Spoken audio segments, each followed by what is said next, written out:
అరాచక పాలన జరుగుతుంది అనే నినాదంతో మన గౌరవనీయులు పెద్దలు రాష్ట్ర పార్టీ నాయకులు పార్టీ అధ్యక్షులైనటువంటి మన జగన్మోహన్ రెడ్డి గారి ఆదేశానుసారము జూన్ 4వ తేదీన వెన్నుపోటు దినంగా ప్రకటించడం జరిగింది.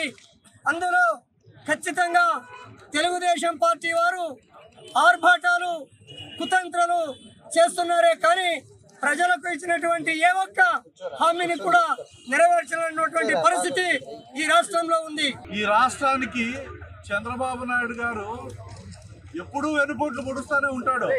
అయితే కంప్లీట్ గా రాష్ట్ర ప్రజలందరినీ వెన్నుపోటు పొడిచిన సందర్భం ఏదైనా ఉందంటే ఒక సంవత్సరం తర్వాత మనం విశ్లేషణ చేసుకుంటే అది ఈ రాష్ట్రంలో ఉండే ప్రజలందరినీ కూడా ఈ సూపర్ 6 హామీలతో వెన్నుపోటు పొడిచిన విధానం మనం ప్రజల్లోకి తీసుకోవాలని చెప్పి ఆయన నిర్ణయించడం. జూన్ 4వ తేదీ ఒక సంవత్సరం అంటే అధికారంలోకి వాళ్ళు అడుగుపెట్టిన దినం ఆ రోజు రిజల్ట్స్ వచ్చినాయి.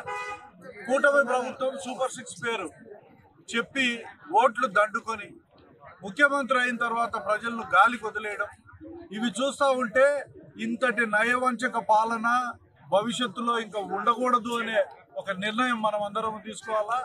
ఎప్పుడూ మోసపోలేం, ప్రతిసారి మోసపోవాలన్నా చంద్రబాబు చేతల్లో రోజు మోసపోతామా? 14-19 మధ్యలో అవును మోసపోయినాం. ఇప్పటికీ మీకు బాకీ ఉన్నాడు. రైతు రుణమాఫీ అన్నాడు, 2 కంతులు బాకీ ఉన్నాడు. మహిళలకు డాక్రా మహిళలకు రుణమాఫీ అన్నాడు, ఆ కంతులన్నీ బాకీ ఉన్నాడు. ఇంకా ఇట్లా చెప్పుకోకపోతే చాలా ఉన్నాయి. అంటే ఆ పాత బాకీలు మర్చిపోయినాడు. మళ్ళా ఈ సంవత్సరం కొత్తగా బాకీ పెట్టినాడు. ఈ బాకీ మొత్తం ఇచ్చే పరిస్థితులు లేవు.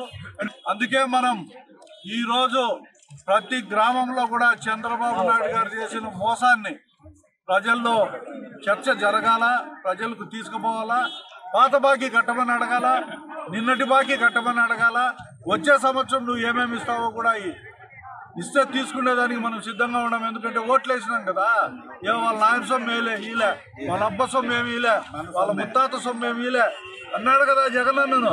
వాళ్ళ అబ్బ సొమ్ము ఎవ్వరు సొమ్మిలే, ఇది మన సొమ్ము, ప్రజల సొమ్ము. ప్రజల డబ్బును ఈరోజు చంద్రబాబు నాయుడు గారు ఇస్తాను అని చెప్పి హామీలు ఇచ్చినాడు. సంపద సృష్టిస్తా అంటున్నాడు. అది 5 ఏళ్ళు దాటిపోతుందేమో ఆయన సృష్టించేసరికి. 20 లక్షల ఉద్యోగాలు అన్నాడు, 4 లక్షల ఉద్యోగాలు తీసేసి ఇళ్లకు పంపించినాడు. ఇవన్నీ ఒకసారి చూస్తే ఒక నయవంచకమైన పరిపాలన ఈ రాష్ట్రంలో ఈ సంవత్సరం జరిగింది. ఇది ప్రజల్లోకి తీసుకోవాల్సిన బాధ్యత మన పైన. ఇండియా పాకిస్తాన్ ఉద్రిక్తతలపై లేటెస్ట్ అప్డేట్స్ కోసం డౌన్లోడ్ చేసుకోండి RTV లైవ్ యాప్.